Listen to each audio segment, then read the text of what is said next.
जय हिंद दोस्तों, स्वागत है आप सभी का एक नई वीडियो में। हम लोग कवर करेंगे, पिछली वीडियो में हम लोग कवर किए थे 50 नंबर तक।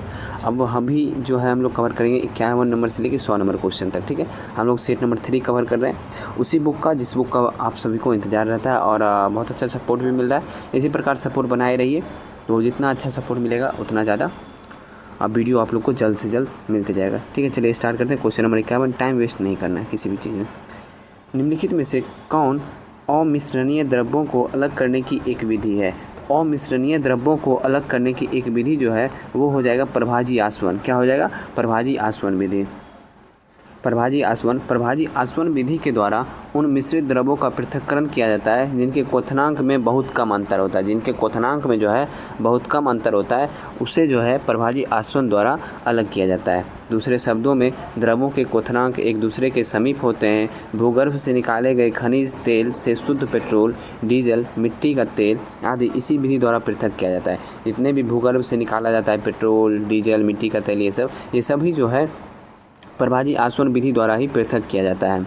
जलीय वायु से विभिन्न गैस भी इसी विधि द्वारा पृथक किए जाते हैं और जलीय वायु में जो जितने भी विभिन्न गैस होते हैं वो भी जो है प्रभाजी आसवन विधि द्वारा ही अलग किए जाते हैं। मिश्रण में जल मिलाने पर भारी अवयवों के नीचे तली में बैठ जाने के प्रक्रम को अवसादन कहते हैं। जब मिश्रण में जल मिलाया जाता है तो जो भी भारी अवयव होता है वो नीचे तली में बैठ जाता है, उसे क्या कहते हैं? अवसादन कहते हैं। अवसादित मिश्रण को बिना हिलाए जल को मिट्टी सहित उड़ेलने की क्रिया को निस्तापन कहते हैं। ठीक है, अवसादित मिश्रण को बिना हिलाए जल को मिट्टी सहित उड़ेलने की क्रिया को क्या कहते हैं? निस्तापन कहते हैं। नेक्स्ट क्वेश्चन है, गंगा के निचले मैदान किस फसल के लिए आदर्श परिस्थिति प्रदान करता है? तो ये हो जाएगा आपको जूट के लिए। किसके लिए? जूट के लिए। गंगा के मैदान को 3 भागों में विभाजित किया गया है। सबसे पहले है गंगा का ऊपरी मैदान, उत्तराखंड एवं पश्चिमी उत्तर प्रदेश में विस्तार है ऊपरी मैदान का। गंगा का मध्य मैदान का विस्तार है पूर्वी उत्तर प्रदेश एवं पश्चिमी बिहार। पूर्वी उत्तर प्रदेश और पश्चिमी बिहार में इसका विस्तार है। और गंगा का निचला मैदान जो है इसका विस्तार है पूर्वी बिहार और पश्चिम बंगाल एवं बांग्लादेश में इसका विस्तार है। गंगा का देखिए ऊपरी मैदान का विस्तार है उत्तराखंड और पश्चिम उत्तर प्रदेश। मध्य गंगा का मैदान है पूर्वी उत्तर प्रदेश और पश्चिमी बिहार। और गंगा का निचला मैदान है पूर्वी बिहार, पश्चिमी बंगाल और बांग्लादेश में विस्तार है। जूट के उत्पादन के लिए जलोढ़ मिट्टी 20 से 40 डिग्री सेल्सियस के मध्य तापमान और 70 से 80% सापेक्ष आर्द्रता की आवश्यकता है। जूट का जो उत्पादन करना है वहाँ पे जलोढ़ मिट्टी में जो है की आवश्यकता तो होगी, साथ ही साथ 20 से 40 डिग्री सेल्सियस की तापमान की आवश्यकता है और 70 से 80% सापेक्ष आर्द्रता की आवश्यकता है। इसलिए गंगा का निचला मैदान इसकी खेती के लिए आदर्श परिस्थिति प्रदान करता है। भारत जूट का सबसे बड़ा उत्पादक है, इसके बाद बांग्लादेश और चीन का स्थान आता है। भारत में सर्वाधिक जूट उत्पादन पश्चिम बंगाल में होता है। भारत में जूट उत्पादन में द्वितीय स्थान बिहार का है और बिहार के पूर्णिया, कटिहार, मधेपुरा आदि जिलों में इसकी खेती की जाती है। निम्नलिखित में से कौन से द्वितीयक समकों के स्रोत हैं? तो द्वितीयक समकों के जो स्रोत हैं वो हो जाएगा सरकारी रिपोर्ट, समाचार पत्र, पुस्तकें और वेबसाइट। इनमें से सभी या फिर 1, 2, 3, 4 चारों जो है द्वितीयक समकों के स्रोत हैं। द्वितीयक समकों संकलन के 2 प्रमुख स्रोत हैं, प्रकाशित स्रोत और अप्रकाशित स्रोत। प्रकाशित स्रोत में आ जाएगा सरकारी प्रकाशन। प्रत्येक सरकार को अपने देश के आर्थिक विकास की जानकारी प्राप्त करने के लिए प्रतिवर्ष आर्थिक समीक्षा करनी होती है। जैसे उदाहरण हो गया राष्ट्रीय आय, प्रति व्यक्ति आय, निर्धनता का स्तर, बेरोजगारी, जीडीपी, कृषि उत्पाद, खनन, जनसंख्या, ये सभी जो है सरकारी प्रकाशन के अंतर्गत आता है। सरकारी प्रकाशन प्रकाशित स्रोत में सरकारी प्रकाशन के अंतर्गत आता है। नेक्स्ट है आयोग एवं समितियों के प्रकाशन। सरकार समय समय पर विभिन्न आयोग एवं समितियों का गठन करती रहती है जो विभिन्न रिपोर्ट प्रकाशित करती है। उदाहरण हो गया योजना आयोग, नीति आयोग, वेतन आयोग। नेक्स्ट है अर्ध सरकारी प्रकाशन। नगर निगम, नगर पंचायत, जिला पंचायत आदि अपने कार्य क्षेत्र से संबंधित जन्म, मृत्यु, शिक्षा, स्वास्थ्य आदि से संबंधित समकों का संकलन कराती है और उन्हें प्रकाशित करती है। शोधकर्ताओं व अनुसंधान संस्थाओं के प्रकाशन। फिर हो गया समाचार पत्र, पत्रिकाओं के प्रकाशन। अंतर्राष्ट्रीय प्रकाशन जैसे यूएनए प्रकाशन करता होगा, आईएमएफ प्रकाशन करता है, आईएलओ प्रकाशन करता है, डब्ल्यूएचओ प्रकाशन करता है आदि। गैर सरकारी अथवा व्यापारिक संस्थाओं के प्रकाशन जैसे मनोरमा, ईयरबुक और जागरण, वार्षिकी, प्रतियोगिता, दर्पण, ये सब हो गया गैर सरकारी या व्यापारिक संस्थाओं के प्रकाशन। अब दूसरा आ जाइए अप्रकाशित स्रोत। सरकार, संस्थाएं, संगठन अथवा व्यक्तियों द्वारा कुछ सामग्री संग्रहित की जाती है, परंतु ये इनका प्रकाशन नहीं करा पाते हैं। किसी अनुसंधानकर्ता को यदि इस प्रकार की सामग्री का समंक उपलब्ध हो जाते हैं तो वह इस सामग्री का उपयोग द्वितीयक सामग्री के रूप में कर लेता है। ठीक है, नेक्स्ट क्वेश्चन है, प्राचीन मगध के प्रथम राजधानी कौन सा शहर है? तो प्राचीन मगध का जो प्रथम राजधानी था वो था राजगीर। मगध के सबसे प्राचीन वंश के संस्थापक वीरभद्र थे। इसकी राजधानी राजगिरी गिरिव्रज थी। हर्यक वंश का उदयन ने मगध की राजधानी राजगिरी से पाटलिपुत्र स्थानांतरित किया था। शिशुनाग ने मगध की राजधानी पाटलिपुत्र से हटाकर कहाँ किया? वैशाली में स्थापित किया। शिशुनाग का उत्तराधिकारी कालाशोक पुनः राजधानी को पाटलिपुत्र ले गया। निम्न में से कौन प्रोटोजोआ जनित रोग है? तो प्रोटोजोआ जनित रोग जो है वो कालाजार है इसमें से। ठीक है, कालाजार यह लिस्मानिया डोनावानी नामक प्रोटोजोआ से फैलता है। इस परजीवी का वाहक बालू मक्खी, ये परजीवी किससे फैलता है? तो बालू मक्खी से फैलता है। इसमें रोगी को तेज बुखार आता है। नेक्स्ट है हैजा, यह विब्रियो कोलेरी नामक जीवाणु के कारण होता है और मक्खियों द्वारा फैलता है। रोगी के शरीर में जल की कमी हो जाती है तथा रक्त का संचार धीमा पड़ जाता है। उल्टी दस्त के साथ शरीर का सारा जल निकल जाता है, जिसके कारण प्यास बहुत बढ़ जाता है। तीसरा है टाइफाइड, यह साल्मोनेला टाइफी जीवाणु के कारण होता है। यह रोग प्रदूषित जल, रोगी के मलमूत्र एवं थूक के द्वारा फैलता है। इस रोग को फैलाने में मक्खियों की विशेष भूमिका होती है। नेक्स्ट है इन्फ्लुएंजा, यह एक संक्रामक रोग है जिसका संक्रमण इन्फ्लुएंजी नामक रोग के कारण होता है। इसे फ्लू भी कहते हैं। इसे क्या कहते हैं? फ्लू भी कहते हैं।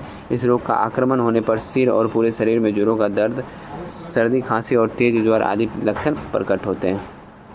नेक्स्ट क्वेश्चन है, मोटो जीपी भारत रेस 2023 निम्नलिखित में से किस शहर में आयोजित की गई है? तो ये जो आयोजित की गई है ये आयोजित की गई है ग्रेटर नोएडा में। Moto GP Bharat race 2023 greater Noida में आयोजित की गई। इसके विजेता इटालियन राइडर मार्को बेजेंची रहे। यह एक मोटरसाइकिल दौड़ है जिसे ग्रेटर नोएडा के पास दनकौर में बुद्ध इंटरनेशनल सर्किट में आयोजित किया गया।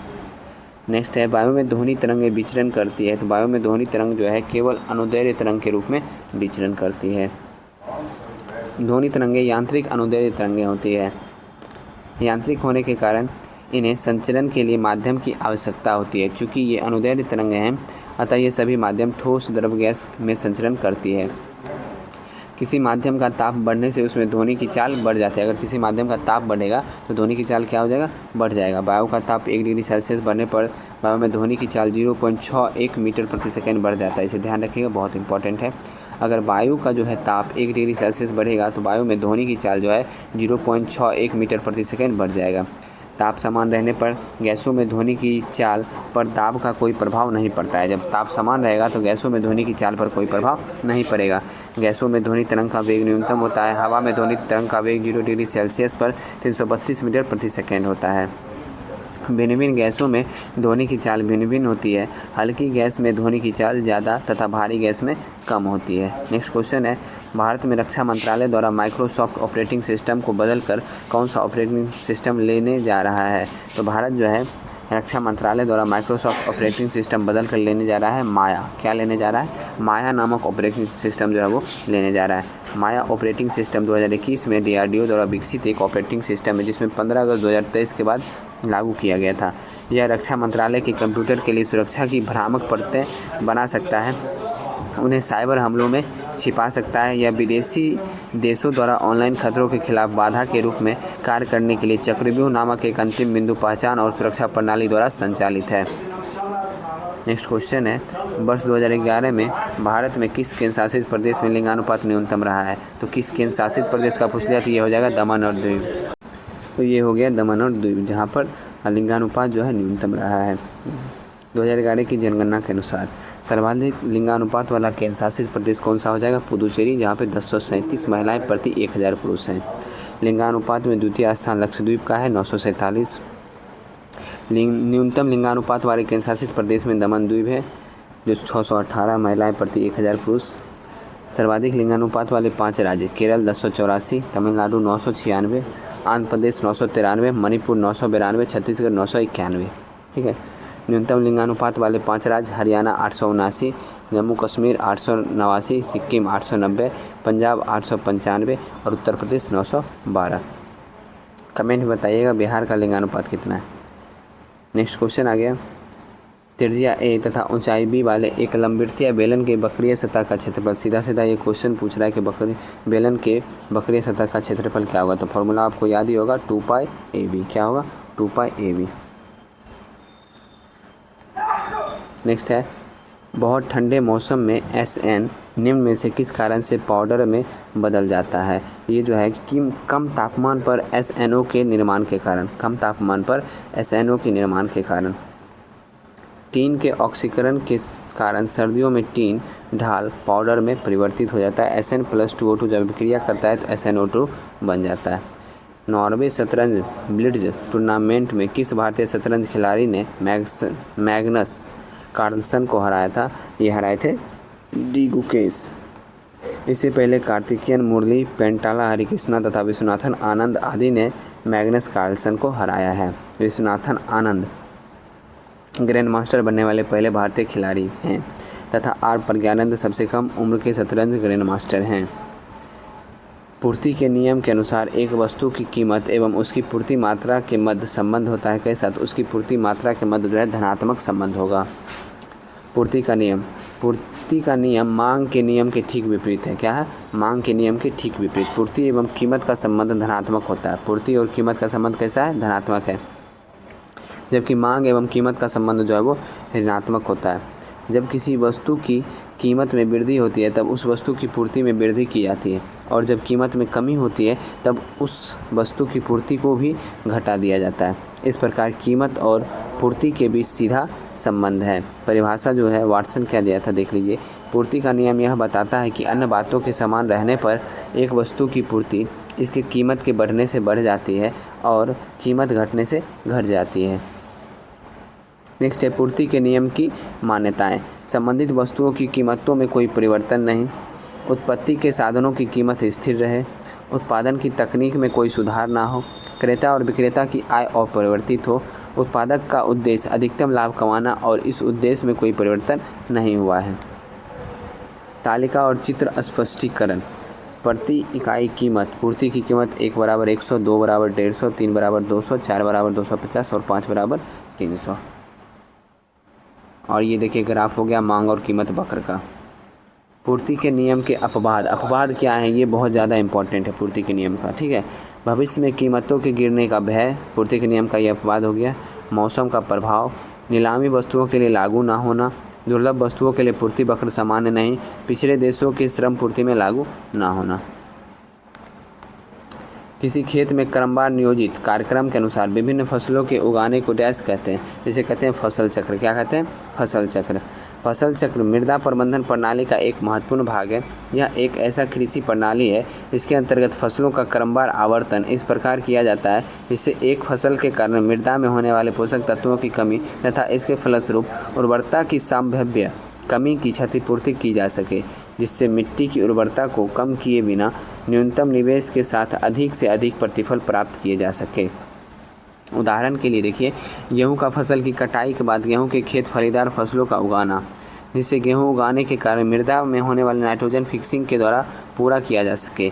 रबी की फसल काटने के बाद खरीफ फसल के रूप में जो है चारा उगाना, जिसे थोड़ा बड़ा होने के बाद बिना काटे मिट्टी में मिला देना ताकि भूमि की उर्वरता बढ़ जाए। नेक्स्ट है रुपया मुद्रा। किसका है? रुपया जो मुद्रा इंडोनेशिया का है। भारत का राजधानी नई दिल्ली, मुद्रा रुपया पता है। बांग्लादेश की राजधानी ढाका, इसकी मुद्रा टका है। भूटान की राजधानी थिम्पू, मुद्रा हो गया न्यूअल्ट्रम। बहरीन की राजधानी मनामा, मुद्रा है दिनार। मंगोलिया की राजधानी उलानबटोर, मुद्रा है तुगरिक। तुगरिक किसका मुद्रा है? मंगोलिया का। मलेशिया की राजधानी कुआलालंपुर, मुद्रा है रिंगिट। मालदीव की राजधानी माले, मुद्रा है रूफिया। लाओस की राजधानी वियतनाम और इसकी मुद्रा है न्यूकी पलाओ। ये बहुत इंपॉर्टेंट है, मुद्रा इसका बहुत इंपॉर्टेंट, न्यूकी पलाओ, ठीक है। वियतनाम की राजधानी हनोई है और इसकी मुद्रा है डांग। थाईलैंड की राजधानी बैंकॉक, मुद्रा है बहत।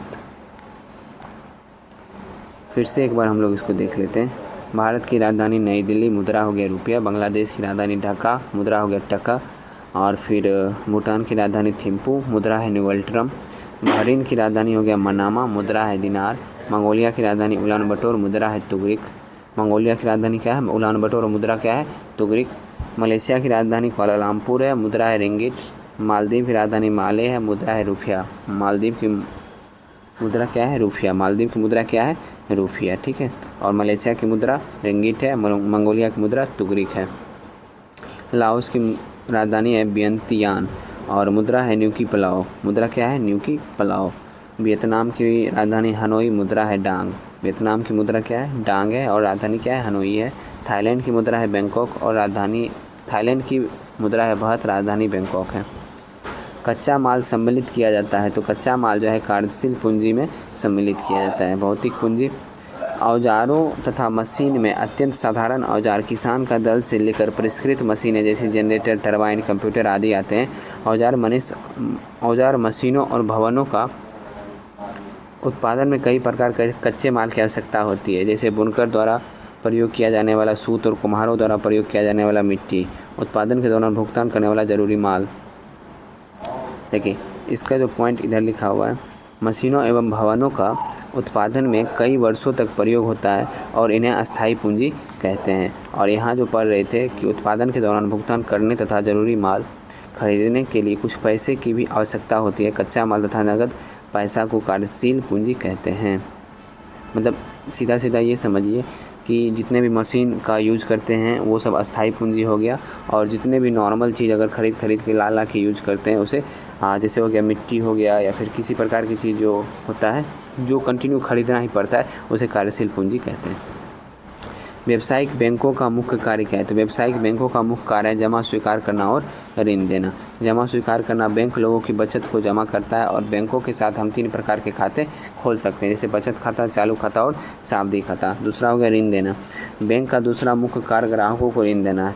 बैंक दूसरे लोगों से जमा स्वीकार करता है, उसका एक निश्चित भाग सुरक्षा कोष में रखकर शेष राशि व्यापारियों व उद्यमियों को उत्पादक कार्यों के लिए उधार देता है और उस पर ब्याज कमाता है। फ्रांस के निम्न में से किस 2 नेताओं ने नेशनल असेंबली का गठन की घोषणा किया था? तो फ्रांस के 2 नेता जो थे नेशनल असेंबली की घोषणा किया था, मिराबियो और ओबेसिए। क्या है? मिराबियो और ओबेसिए, ये जो है नेशनल असेंबली के गठन का घोषणा किया था, मिराबियो और ओबेसिए। इन्होंने 20 जून 1789 को नेशनल असेंबली का गठन किया। 4 अगस्त 1789 को नेशनल असेंबली ने करों, कर्तव्यों और बंधनों वाली समानता व्यवस्था के उन्मूलन का आदेश पारित किया। नेशनल असेंबली सन 1791 में संविधान का प्रारूप बनाया। सन 1791 के संविधान ने कानून बनाने का अधिकार नेशनल असेंबली को सौंप दिया। 21 सितंबर 1792 को नेशनल असेंबली ने राजतंत्र का अंत कर दिया और फ्रांस को गणतंत्र घोषित किया। बानों को रखने का साधन वाक्यांश के लिए शब्द है, तो बानों को रखा जाता है कहाँ? तुनीर में। कहाँ रखा जाता है? तुनीर में। नेक्स्ट आ गया इनडायरेक्ट, यानी डायरेक्ट से इनडायरेक्ट में चेंज करना। He said to me my cousin has drawn this picture. He said to me my cousin has drawn this picture, तो उसका हो जाएगा he told me that his cousin had drawn that picture. Bharat Ratna विजेता भूपेन हजारिका निम्नलिखित में से किस क्षेत्र से संबंधित हैं? ये कला के क्षेत्र से संबंधित हैं। वर्ष 2019 में यह पुरस्कार 3 व्यक्ति प्रणब मुखर्जी, भूपेन हजारिका और नानाजी देशमुख को दिया गया। यह कला, साहित्य तथा विज्ञान या बड़े पैमाने पर जनसेवा में उत्कृष्ट कार्यों के लिए देश के सबसे बड़ा राष्ट्रीय पुरस्कार है। इसकी शुरुआत 1954 में हुई है। यह 26 जनवरी को भारत के राष्ट्रपति के द्वारा दी जाती है। इसके मेडल में पेपल के पत्ते के आकार पर सूर्य का चित्र अंकित रहता है। एक वर्ष में अधिकतम 3 व्यक्तियों को ही भारत रत्न दिया जा सकता है। भारत रत्न से पुरस्कृत प्रथम व्यक्ति डॉक्टर सर्वपल्ली राधाकृष्णन थे। मरणोपरांत सर्वप्रथम लाल बहादुर शास्त्री को भारत रत्न से सम्मानित किया गया था।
नेक्स्ट क्वेश्चन है, यदि सीमांत उपभोग प्रवृत्ति MPC -0.8 है तो गुणक का मान क्या होगा।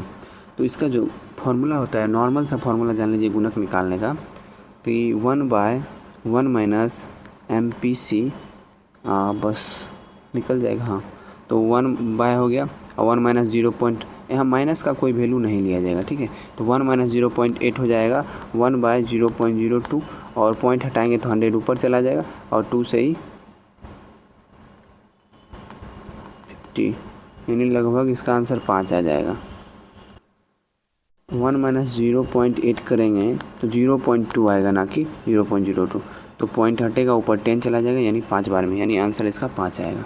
नेक्स्ट क्वेश्चन, 1000 रुपये की राशि पर 10% प्रतिवर्ष की दर से साधारण और चक्रवृद्धि ब्याज के बीच 4 वर्ष के बाद अंतर क्या होगा। तो 10% पे है, तो 10% पे है, इसलिए ये आसानी से बन भी जाएगा। लेकिन और कोई रेट रहता तो थोड़ा सा प्रॉब्लम होता, लेकिन रेशियो मेथड से आप इसे आसानी से बना सकते हैं, ठीक है। 2 साल का रहता है तो इसका आप रेशियो याद रखेंगे तो आसानी से बनेगा। अगर 2 साल का है तो 2 और 1, और फिर 3 साल का है तो 3, 3, 1, और 4 साल का है तो 4, 6, 4, 1। बस इस प्रकार से आप इसको याद रखिए, आंसर मिल जाएगा। इससे रिलेटेड देख लीजिए ऑप्शन में क्या है, 64, 10। हाँ, ऑप्शन नंबर डी इसका आंसर हो जाएगा। 10% पे आसानी से सॉल्व हो सकता है। बाकी यहाँ पे तो मैं उतने अच्छे से बता नहीं सकता हूँ, इतना छोटा सा स्क्रीन है। नेक्स्ट है, अल हिलाल नामक अखबार की स्थापना किसने की थी। तो अल हिलाल नामक अखबार की स्थापना अबुल कलाम आज़ाद ने किया था। इंडिया विंस फ्रीडम पुस्तक के लेखक अबुल कलाम आज़ाद थे। भारत छोड़ो का प्रस्ताव का प्रारूप मौलाना अबुल कलाम आज़ाद ने बनाया था। 14 जुलाई 1942 को अबुल कलाम आज़ाद की अध्यक्षता में वर्धा में कांग्रेस कार्य समिति की बैठक में भारत छोड़ो आंदोलन का प्रस्ताव पारित किया गया। स्वतंत्र भारत के प्रथम शिक्षा मंत्री अबुल कलाम आज़ाद थे। अधिसूचित क्षेत्र समिति के सदस्य, तो अधिसूचित क्षेत्र समिति के सदस्य राज्य सरकार द्वारा मनोनीत होते हैं। शहरी स्थानीय सरकार के 8 स्वरूप में से एक अधिसूचित क्षेत्र समिति होती है। तेजी से विकसित हो रहे कस्बों और बुनियादी सुविधाओं से वंचित कस्बों के लिए अधिसूचित क्षेत्र समितियों का गठन किया जाता है। इसे राज्य सरकार के अधिनियम द्वारा स्थापित किया गया है। भारत में शहरी स्थानीय सरकार के 8 शहरी निकाय, स्थानीय निकाय, नगर निगम, नगर पालिका, अधिसूचित क्षेत्र समिति, नगर क्षेत्र समिति, छावनी बोर्ड, टाउनशिप, पोर्ट ट्रस्ट, विशेष प्रायोजन एजेंसी, ये 8 शहरी स्थानीय निकाय हैं। निम्नलिखित में से कौन बंगाल में अस्थायी बंदोबस्त के प्रस्तावक थे। प्रस्तावक सर जॉन शोर थे। कौन थे? सर जॉन शोर थे। 1793 ईस्वी में लॉर्ड कॉर्नवालिस ने सर जॉन शोर की सलाह पर भू राजस्व का अस्थायी बंदोबस्त प्रणाली प्रारंभ किया। यह व्यवस्था बंगाल, बिहार, उड़ीसा तथा उत्तर प्रदेश के वाराणसी एवं उत्तरी कर्नाटक में लागू थी। इस व्यवस्था के अंतर्गत जमींदारों के एक नए वर्ग को भूस्वामी घोषित कर दिया गया, जिसे भू लगान का 10/11 भाग कंपनी को देना था तथा 1/11 भाग अपने पास रखना था। यह व्यवस्था तत्कालीन ब्रिटिश भारत की लगभग 19% भूमि पर लागू की गई। अस्थायी बंदोबस्त या जमींदारी प्रथा, इस व्यवस्था को जागीरदारी, मालगुजारी, विस्वेदारी नाम से भी जाना जाता है। नेक्स्ट, ध्वनि का वेग सबसे तेज होता है। तो ध्वनि का वेग सबसे तेज जो है स्टील में होता है। स्टील यानी ठोस में होता है। ध्वनि तरंगे यांत्रिक अनुदैर्घ्य तरंगे होती है। यांत्रिक होने के कारण इन्हें संचरण के लिए माध्यम की आवश्यकता होती है। चूँकि अनुदैर्घ्य तरंगे हैं, अतः ये सभी माध्यम ठोस, द्रव, गैस में संचरण करती है। निर्वात में ध्वनि का संचरण नहीं हो पाता है क्योंकि माध्यम अनुपस्थित होता है, अर्थात वायुमंडल नहीं रहता है। यही कारण है कि अंतरिक्ष यात्रा चंद्रमा के धरातल पर एक दूसरे की बात नहीं सुन सकते हैं। ध्वनि की चाल, हम जानते हैं कि ध्वनि तरंगे के संचार हेतु माध्यम की आवश्यकता होती है, किंतु विभिन्न माध्यमों में ध्वनि की चाल भिन्न भिन्न होती है। मुख्यतः माध्यम की प्रत्यास्थता तथा घनत्व पर निर्भर करता है। मुख्यतः माध्यम की प्रत्यास्थता और घनत्व पर निर्भर करता है ध्वनि का चाल। 25 डिग्री सेल्सियस पर ध्वनि की चाल जो है ठोस यानी एल्युमिनियम में 6420 मीटर प्रति सेकेंड, निकेल में 6040 मीटर प्रति सेकेंड, स्टील में 5960 मीटर प्रति सेकेंड, लोहा में 5950 मीटर प्रति सेकेंड, पीतल में 4700 मीटर प्रति सेकेंड और कांच में 3980 मीटर प्रति सेकेंड। द्रव में जो है यानी जल, समुद्री जल में 1531 मीटर प्रति सेकेंड, आसूत जल में 1498 मीटर प्रति सेकेंड, इथेनॉल में 1207 मीटर प्रति सेकेंड, मिथेनॉल में 1103 मीटर प्रति सेकेंड। गैस में आ जाइए, हाइड्रोजन में हो जाएगा 1284 मीटर प्रति सेकेंड, हीलियम में 965 मीटर प्रति सेकेंड, वायु में 346 मीटर प्रति सेकेंड और ऑक्सीजन में 326 मीटर प्रति सेकेंड, सल्फर डाइऑक्साइड में 215 मीटर प्रति सेकेंड। फिर से एक बार रिवाइज कर लेते हैं, बहुत इंपॉर्टेंट है। 25 डिग्री सेल्सियस पर ध्वनि की चाल जो है ठोस में, ठोस यानी एल्युमिनियम में, तो एल्युमिनियम में जो है 6420 मीटर प्रति सेकेंड, निकेल में 6040 मीटर प्रति सेकेंड, स्टील में 5960 मीटर प्रति सेकेंड, लोहा में 5950 मीटर प्रति सेकेंड, पीतल में 4700 मीटर प्रति सेकेंड और कांच यानी फ्लिंट कांच में 3980 मीटर प्रति सेकेंड। एल्युमिनियम 6420, निकेल 6040, स्टील 5960, लोहा 5950, पीतल 4700, कांच 3980। अब आ जाते हैं द्रव में ले लीजिए तो समुद्री जल में 1531, आसूत जल में 1498, इथेनॉल में 1207 और मिथेनॉल में 1103। और गैस में आ जाइए, हाइड्रोजन में 1284, हीलियम में 965, वायु में 346, ऑक्सीजन में 326, सल्फर डाइऑक्साइड में 215। एक माध्यम से दूसरे माध्यम में जाने पर ध्वनि की चाल परिवर्तन आ जाता है। यह परिवर्तन तरंगदैर्घ्य में परिवर्तन के कारण आता है। किस में परिवर्तन? तरंगदैर्घ्य में परिवर्तन। इसे ध्यान रखना है, ध्वनि की आवृत्ति पर निर्भर नहीं करता है। किस पर निर्भर करता है? तरंगदैर्घ्य पर। भारतीय संविधान की उद्देशिका में संशोधन किया गया, तो भारतीय संविधान की उद्देशिका में जो है 42वें संविधान संशोधन 1976 के द्वारा संशोधन किया गया था। संविधान की प्रस्तावना उद्देशिका में 42वें संविधान संशोधन द्वारा 3 नए शब्द समाजवादी, पंथ निरपेक्ष और अखंडता जोड़ा गया था। 42वें संविधान संशोधन को लघु संविधान भी कहा जाता है। यह मुख्यतः सरदार सोहन सिंह समिति की सिफारिश पर मूर्त रूप से था। इसके तहत ही 74 के 1 को संशोधित कर स्पष्ट कर दिया गया कि राष्ट्रपति प्रधानमंत्री और उसकी मंत्रिपरिषद की सलाह के अनुसार कार्य करेगा। इसी संशोधन के अंतर्गत मौलिक कर्तव्य को जोड़ा गया था। अनुच्छेद 31 को शामिल कर राष्ट्र विरोधी गतिविधि तथा सम्मेलनों को वर्जित करने वाली विधियों को संविधान के 14, 19 एवं 31 के उल्लंघन के आधार पर न्यायिक पुनरावलोकन से संरक्षण प्रदान किया गया। आपातकाल की स्थिति में लोकसभा तथा राज्य विधानसभाओं की समयावधि को 5 वर्ष से बढ़ाकर 6 वर्ष कर दिया गया। इसे बाद में 44वें संविधान संशोधन द्वारा 5 वर्ष किया गया। 44वें संविधान संशोधन अधिनियम 1978 संपत्ति के अधिकार से संबंधित अनुच्छेद 19 के 1 के 4 एवं अनुच्छेद 31 को मूल अधिकार से हटा दिया गया, जिसे एक नए अनुच्छेद 300 के क के माध्यम से कानूनी अधिकार बना दिया गया। अनुच्छेद 74 का 1 में संशोधन कर राष्ट्रपति को शक्ति दी गई कि मंत्रिपरिषद द्वारा दी गई सलाह को पुनर्विचार के लिए एक बार लौटा सकता है, परंतु इसके सलाह को मानने के लिए राष्ट्रपति बाध्य होगा। अनुच्छेद 352 में राष्ट्रीय आपात की उद्घोषणा के आधार पर आंतरिक अशांति के स्थान पर सशस्त्र विद्रोह को आधार बनाया गया। राष्ट्रपति द्वारा राष्ट्रीय आपात की उद्घोषणा के लिए मंत्रिमंडल की लिखित सलाह को अनिवार्य कर दिया गया। अनुच्छेद 352 के अंतर्गत घोषित राष्ट्रीय आपात को न्यायिक समीक्षा के दायरे में ला दिया गया, जिसे 38वें संविधान संशोधन के माध्यम से न्यायिक समीक्षा के दायरे से बाहर रखा गया था। किसी राज्य में संवैधानिक तंत्र की विफलता की स्थिति में संसद द्वारा उस राज्य में अनुच्छेद 356 के तहत राष्ट्रपति शासन घोषित करने का प्रस्ताव एक बार में 6 माह से अधिक के लिए परिवर्तन नहीं होगा। नेक्स्ट क्वेश्चन है, श्रेणी 1² + 2² x + 32x² + 4² x³ और ये अनंत पदों का योग क्या होगा? तो इसके अनंत पदों का योग देखिए, अगर सॉल्व कीजिएगा तो ये बहुत बड़ा जाएगा, ठीक है। बाकी इसे आप अपने तरीके से कैसे सॉल्व करते हैं, एक बार मुझे टेलीग्राम पे अपना सॉल्यूशन भेजिएगा। उसके बाद मुझे लगेगा कि आपका सॉल्यूशन बहुत बड़ा है, इसे छोटा हो सकता है, फिर मैं आपको अपना सॉल्यूशन बता दूंगा, ठीक है। तो इसका आंसर नॉर्मली देख लीजिए, 1 + x / 1 - x का क्यूब होगा। निम्नलिखित में से किसने 1940 में सर्वप्रथम व्यक्तिगत सत्याग्रह शुरू किया था? 1940 में सर्वप्रथम व्यक्तिगत सत्याग्रह जो है सर्वप्रथम बोला गया है, ये होगा विनोबा भावे, ठीक है। व्यक्तिगत सत्याग्रह 17 अक्टूबर 1940 को महाराष्ट्र के पवनार आश्रम से शुरू हुआ। जवाहरलाल नेहरू दूसरे सत्याग्रही तथा ब्रह्मदत्त जो थे वो तीसरे सत्याग्रही थे, जिन्हें व्यक्तिगत सत्याग्रह किया था।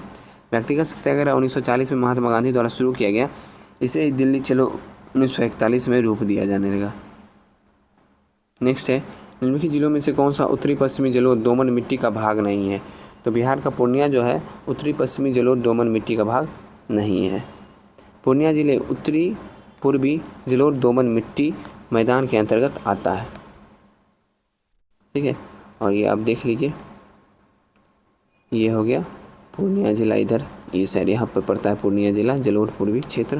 ठीक है, और यहाँ पे पूरा डिटेल दिया हुआ है, फिर भी इसे हम लोग पढ़ देते हैं। बिहार में मिट्टियों एवं उनके प्रमुख, सबसे पहला है तराई क्षेत्र की मिट्टी, रेत व कंकर युक्त, रंग भूरा एवं हल्का पीला, उर्वरता मध्यम कोटि। ठीक है, प्रमुख क्षेत्र, इस मिट्टी का विस्तार उत्तर में नेपाल की सीमा के साथ साथ पश्चिम में चंपारण की पहाड़ियों से लेकर पूर्व में किशनगंज तक है। और इसमें कौन कौन सी फसलें होती हैं? धान, पटसन, आम, लीची और गन्ना। नेक्स्ट है खादर, खादर एवं नवीन जलोढ़। तो इसमें आ जाइए, चूना व क्षार की कमी होती है, रंग इसका गाढ़ा भूरा एवं काला, उर्वरता होता है, उच्च कोटि की उर्वरता है इसकी। ठीक है, कोसी क्षेत्र पूर्णिया और सहरसा तथा दरभंगा और मुजफ्फरपुर के बाद चंपारण के उत्तरी पश्चिमी भाग तक फैला हुआ है। यहाँ पे धान, पटसन, गन्ना, मक्का, चना, गेहूँ, अरहर आदि उपजाए जाते हैं। बाल सुंदरी या दोमट मिट्टी जिसको बोलते हैं, वो जो है चूना और क्षारयुक्त होता है, रंग हल्का भूरा होता है, गहरा भूरा एवं सफ़ेद, उर्वरता इसकी जो है क्षारीय प्रकृति के कारण निम्न कोटि का उर्वरता होता है। पूर्णिया के दक्षिण भाग से लेकर सहरसा, दरभंगा और मुजफ्फरपुर के दक्षिणी भाग और संपूर्ण सारण व चंपारण के शेष दक्षिणी पश्चिमी भाग तक फैला हुआ है। यहाँ पे धान, गन्ना, गेहूँ, मक्का, तंबाकू, आम, लीची, केला उपजाया जाता है। टाल है, तो टाल जो है धूसर रंग बाहरी मिट्टी होता है, उर्वरता इसकी उच्च कोटि की है। यह बाढ़ में जल जमाव से एकत्रित और चौर मिट्टी है। यह बक्सर, पटना, मुंगेर, भागलपुर जिलों में पाई जाती है। इसमें खरीफ फसल नहीं हो पाता है खरीफ फसल, इसमें केवल रबी फसल जो है उपजाया जाता है। नेक्स्ट है पुरानी जलोढ़ या बांगर, वालथर या लाल पीली मिट्टी। ठीक है, सबसे पहले देख लेते हैं पुरानी जलोढ़ या बांगर। क्षारीय एवं अम्लीय रंग का होता है, गहरा भूरा होता है और उच्च कोटि की इसकी उर्वरता होती है। गंगा के दक्षिणी भाग में रोहतास से लेकर गया, पटना, मुंगेर, भागलपुर तक फैला हुआ है। धान, गेहूँ, अरहर, बाजरा, गन्ना उपजाया जाता है इधर। अब नेक्स्ट है बालथर या लाल पीली मिट्टी। रेत एवं कंकर युक्त अम्लीय रंग होता है, रंग अम्लीय होता है और रंग जो है पीलापन के लिए हुए हरा होता है और उर्वरता इसकी क्षारीय प्रकृति के कारण निम्न कोटि की उर्वरता है इसकी। ठीक है, ये देख लीजिए, पहाड़ी तलहटी और मैदानी भाग के संधि स्थल तक, पश्चिम में कैमूर श्रेणी के निकट से पूर्व में राजमहल की उच्च भूमि तक 8 से 15 किलोमीटर चौड़ाई में इस मिट्टी का क्षेत्र है। और यहाँ पे जो है अरहर, कुर्थी, ज्वार, बाजरा, मोटे अनाज उपजाए जाते हैं। ठीक है, तो आज का सेट जो है यहीं समाप्त हो रहा है। आशा करता हूँ सेट पसंद आया होगा। सेट पसंद आया वीडियो को लाइक कर दीजिएगा, चैनल पर नए आए हैं चैनल को सब्सक्राइब कर लीजिए। और इसका PDF अगर आपको चाहिए तो सेट बाय सेट जैसे मैं वीडियो करवा रहा हूँ उसका PDF आपको मैं टेलीग्राम पे देते जा रहा हूँ सेट बाय सेट। ठीक है, और सेट बाय सेट इसलिए दे रहा हूँ कि आप लोग को रिवीजन करने में आसानी होगा। और इसे रिवीजन करने के लिए तो वीडियो बहुत ही आसानी चीज़ है, आप आसानी से इसे जैसे एक बार नॉर्मली देख लिए, फिर सेकेंड बार अगर देखना है या फिर पढ़ना है तो उसे 1.25 स्पीड पे देख लीजिए। फिर तीसरे बार अगर रिवीजन करना है तो 1.5 के स्पीड पे देख लीजिए। चौथे बार करना है रिवीजन तो 1.75 के स्पीड पे देख सकते हैं, क्योंकि जितने बार आप देखते जाइए उतना जल्दी आपको कैप्चर करने की क्षमता बढ़ती जाएगी। ठीक है, तो वीडियो पसंद आया होगा, वीडियो को जरूर लाइक कीजिएगा। चैनल पर नए आए हैं चैनल को सब्सक्राइब कर लीजिए, क्योंकि वीडियो जो है वो कंटिन्यू आती रहेगी। और बुक को जल्द से जल्द ख़त्म करना, जितना आप लोग का सपोर्ट मिलेगा उतना जल्दी हम बुक को ख़त्म करेंगे। मिलते हैं नेक्स्ट वीडियो में। जय हिंद।